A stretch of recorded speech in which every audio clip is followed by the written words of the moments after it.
One. Hey there, my friends. Silouan here. Hope you're doing great. I'm just back from being on the road. I was in Phoenix. I was in Seattle before that.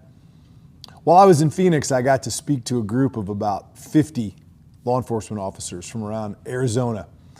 And I asked them a question, which pretty much every leadership training I do, or mental health training I do, or really any training I do, I just asked them, what is it in your life that you think you need to work on the most? It could be job related, it could be personal, home, you name it.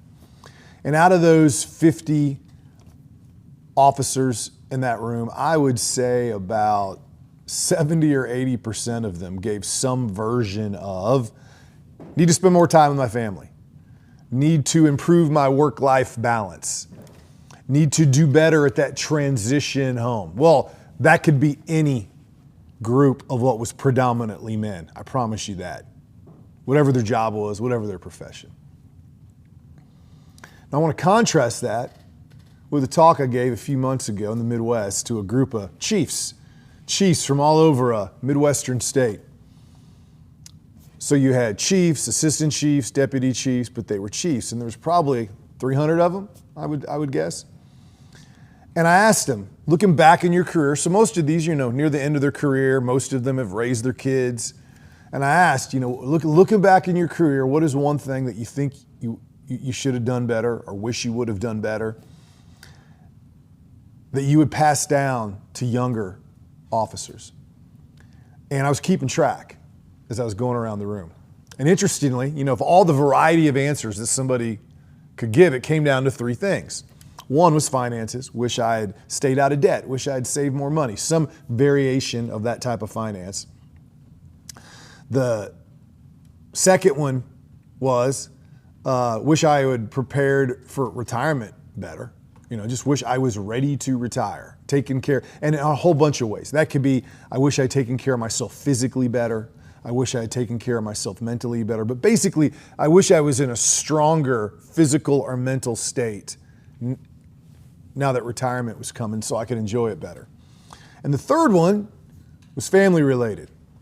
And it pretty much came down to, I wish I'd kept family a priority. I wish I'd spent more time with my family. Now the breakdown of those three is interesting because the number one answer was not the finances. It was not the taking care of myself.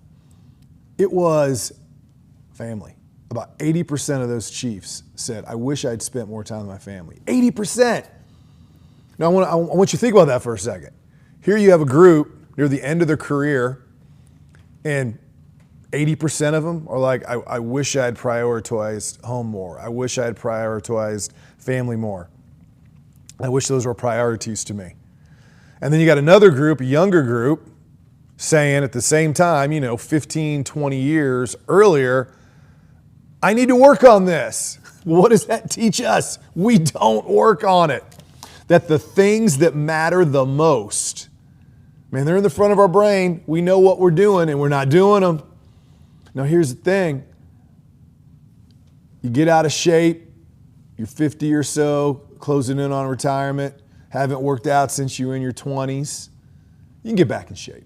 You can eat better, you can exercise, you can PT. Your finances aren't in order. And you got even, 10, 15 years before you retire or before you're old and can't work. You can get a little money in the bank. You can lower your expense. You can do something about it. You miss time with your kids. You screw up a marriage. There's no going back. There's no going back. Had a guy come up to me once in a training, in a retreat I was doing. And halfway through the day, he walked up to me. He says, man, I was sitting there listening to you talk. And about halfway through, I realized my daughter is 13. And I don't remember any of it. Now see, I don't remember any of it. He ain't getting those memories back. So for all of you watching, there could be many variations of this.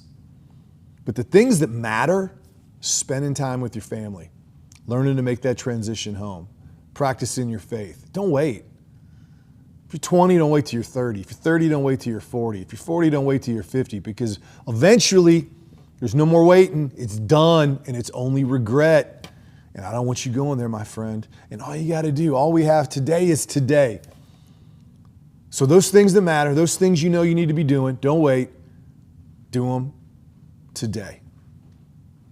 Don't be complaining about it. Don't be having it mill around in your head year after year, decade after decade, and then you find yourself, you can't do anything about it. Do something about it. Silouan here. Peace.